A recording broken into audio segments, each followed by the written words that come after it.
organized crime ring here in Florida, and it's another example of Florida's great law enforcement doing what it does best, working together to take down crime and deliver results. So I want to thank the many representatives here from our local sheriff's offices, police departments, our new statewide prosecutor, Brad McVeigh, Stephanie Bergen from his office, who was lead on this case. You'll hear from her later, and our Clearwater Police Department, Major Michael Hasty. This example is another example of what happens when people are released over and over again.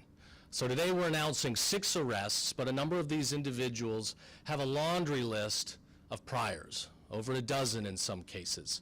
And it shows that when we are soft on crime, when we are lenient and let people out, they often reoffend and they hurt others. This network is responsible for over 200 break-ins. These guys and gals would go around the state. They would often target women. They would follow women. They would bust into cars or steal purses once they were unattended. But it wasn't just personal property that was stolen. It was then personal identification information that was often used in fraudulent behavior to further steal and commit financial theft. So I'm proud of our law enforcement here in Florida. We have the best law enforcement in the country, the best sheriffs, the best police departments. Every time we do one of these things, it's a great honor to stand by so many different agencies working together. That's what we do here in Florida. We coordinate, we have shared goals, and we want to make this state the safest, strongest, best state in the country to raise a family. So I appreciate what they're doing. Our statewide prosecutors, I got to tell you, we have a record number of arrests and cases since I took office. They are bringing the heat. We're honored to have the new statewide prosecutor, Brad McVeigh, at the helm, and he inherited a really wonderful team that's fighting every day to protect our families. We also have a priority protecting our seniors. Here we've identified 55 individuals, victims in this case, that were senior citizens. We love welcoming seniors here. We're the #1 retirement state, and people that want to prey on them and target them and take advantage of them are going to have a major problem with me. So we're excited to announce this takedown. I'm sure we'll have more to come. We see other states, sanctuary cities in the country really struggling with crime, struggling with aggravated assaults and murders. But here in Florida, we have big cities like Tampa, like Miami, like Jacksonville. We do not see those crime rates. We do not see those murders. And it's because of what these guys up here do. And we have their back every single day. I want to conclude by talking about something we announced yesterday. The U.S. Senate Judiciary Committee rolled out what we all believed was happening, which was targeted political prosecutions and investigations. It was unveiled that almost 100 individuals and political organizations were targeted and investigated by Biden-era officials at the DOJ and FBI. This is wrong. In our preamble to the Constitution, where it starts "we the people," it leads with established justice. And there is no room for malicious prosecution or political witch hunts when it comes to our justice system. So we've begun our own investigation. Many of these organizations, influencers, and political committees, they call Florida home. We want to be the free state of Florida. We want to be hospitable. And if our citizens have been wronged, we will do something about it. So we've launched our investigation. We're looking at all civil, criminal, and civil rights tools available to us. We'll have subpoenas going out within the week. And where people did wrong, we will hold them accountable. So thanks, everybody, for being here today. We'll hear next from our statewide prosecutor, Brad McVeigh. Thank you, General. This particular case is one that I inherited a few weeks ago. It was probably the first case I picked up and upon coming to office, and it is exactly the type of case that I think statewide prosecution can help and have real value in prosecuting criminals in Florida. This is a case that crosses jurisdictional lines. It's a case that involves individuals who oftentimes would get minimal sentences, and that's because you'd have one case in one jurisdiction. Oftentimes a person will then go over to another jurisdiction, and you get these individual prosecutions. Statewide can take that case, put it into a conspiracy, a racketeering, and hold these defendants accountable for the actions that they've taken. As the Attorney General has mentioned, there were something like 200 different criminal events that took place. So 180 days in the county jail is not sufficient. We're looking at first-degree felonies on these defendants, and we are very, very thankful for the work that law enforcement here.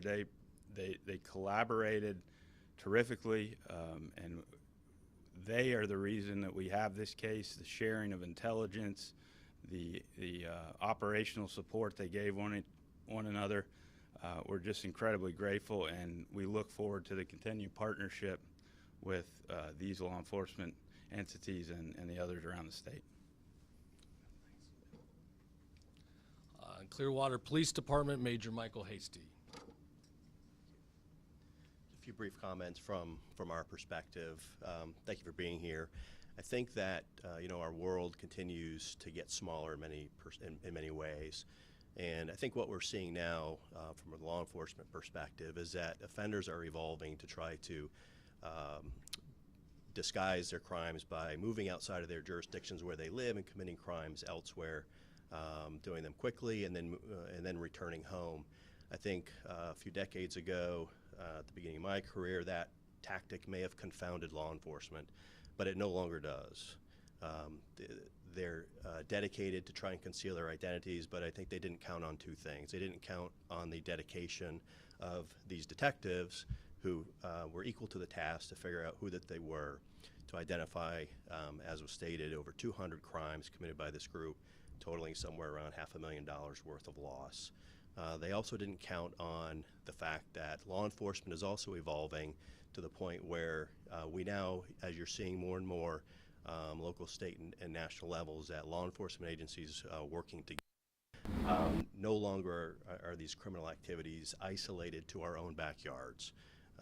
They cross jurisdictions, and in this case, these detectives each had individual pieces of the puzzle, and then when they got together, they were able to create a picture, and that picture is that these career criminals were traveling around the state, victimizing our residents, targeting, in this case, parking lots where there's a high concentration of vehicles parked, dog parks, sports complexes, shopping malls, places like that, working quickly to commit these crimes, smash your window. You're only gone for a few minutes, you come back, your window's smashed, your stuff's gone, and the credit cards have already been used.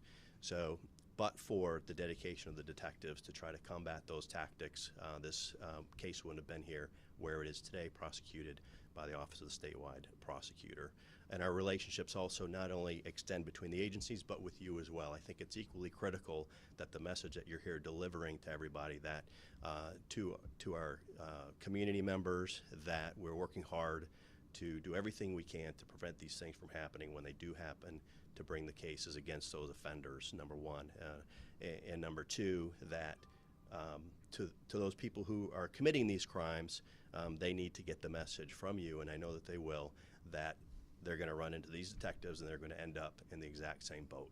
So thank you very much. Thank you. And then Stephanie Bergen, our special counsel from the Office of Statewide Prosecution. Thanks for the work your team's done. Appreciate it. Thank you. So most everything that I would say has been said. The name of this case is Felony Lane Gang. If you are aware, Felony Lane Gang is a organized criminal enterprise that reaches not just the state of Florida, but across the entire United States. From Florida, we have some of these defendants with outstanding warrants in the state of Washington. They've hit Colorado, Oregon, Virginia, Alabama, all over the country. So the work here by the detectives, by law enforcement, was phenomenal. Our analyst, phenomenal, that allowed us to put the pieces of this puzzle together, which is what this is, in order to get arrest warrants, to file an information for racketeering, conspiracy, and organized scheme to defraud. They target people who leave your purses and your bags and your wallets in your car. So the best way to avoid that is to be careful and not do that. So that would be the message I would send. Let's help us, let you help you protect yourselves from these criminals. Thank you. Thanks, Stephanie. And our prosecutors do the Lord's work every day. these aren't the highest paying jobs in the world. It's really a calling for people. It's a service. I thank them for what they do, and my office is proposing that the legislature this year add prosecutors to the list of special risk class of retirees. These prosecutors, they are typically the last face that a lot of these offenders see. They go toe-to-toe with evil in the courtroom every day. They're not afraid to do it. They like to do it.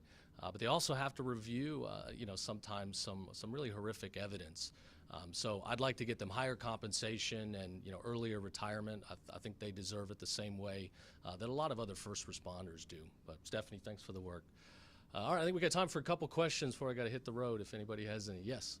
Hi there, I'm asking about something separate regarding your stance on reforming Florida open carry restrictions and if there's any active effort to reconsider the law. So the First District Court of Appeals ruled last week that the state's longstanding prohibition on open carry is unconstitutional, that it's inconsistent with the United States Constitution based on our interpretation of what the founders meant when they wrote the Constitution. So I stand by that. I think the opinion was accurate.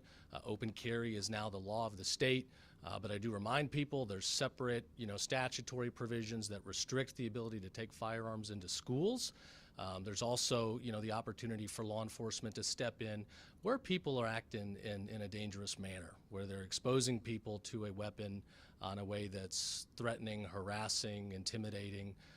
Look, we are strong in our support of the Constitution, absolutely. We're also strong when it comes down to taking down offenders. So if people abuse their rights, if they engage in violence or threatening behavior, we will hold them accountable.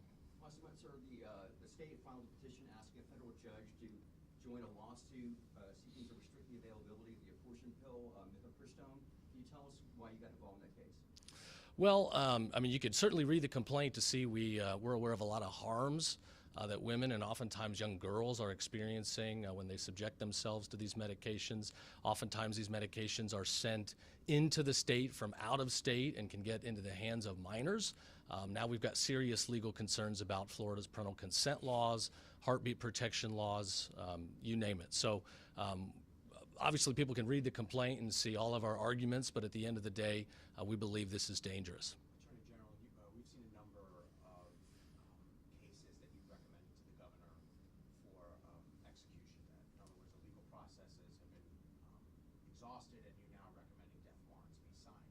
Can you just explain why the pace seems to have picked up and what your office is doing to identify these cases that have run their course and then recommend a death warrant? I think it's 14 or 15 this year, so that's pretty significant. Can you just explain why that pace is seemingly? Well, the governor believes in enforcing the law. We have a lot of people on death row. The state spends a lot of taxpayer dollars, to hold them there. The governor ultimately makes the decision to sign death warrants. Our Office of Attorney General makes sure that there's no pending, legal impediment to the governor carrying out that order. When it comes to the pace, look, you had Hurricane Ian, you had hurricanes, you had buildings falling down. We were in the thick of COVID. And I don't want to speak for the governor, but I think he was really focused on delivering for Florida citizens.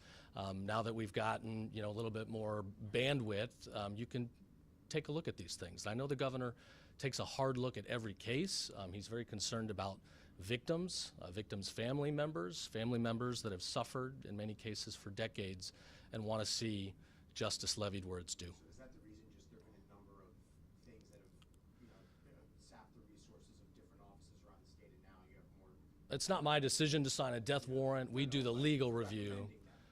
We recommend these cases where there's no legal impediment, where a court of competent jurisdiction has ultimately determined the death penalty is the appropriate sentence. We in law enforcement, we enforce the rule of law. I took an oath, to uphold and defend our Constitution and state laws. We will make sure that somebody has exhausted all of their legal appeals before we move forward. Anybody else? Lieutenant, any chance we can catch you after this is wrapped up, just about the Clearwater sign? It's Lieutenant. Is that right? Major, but that's Major, okay. sorry. That's all right. Major. All right, thanks everybody.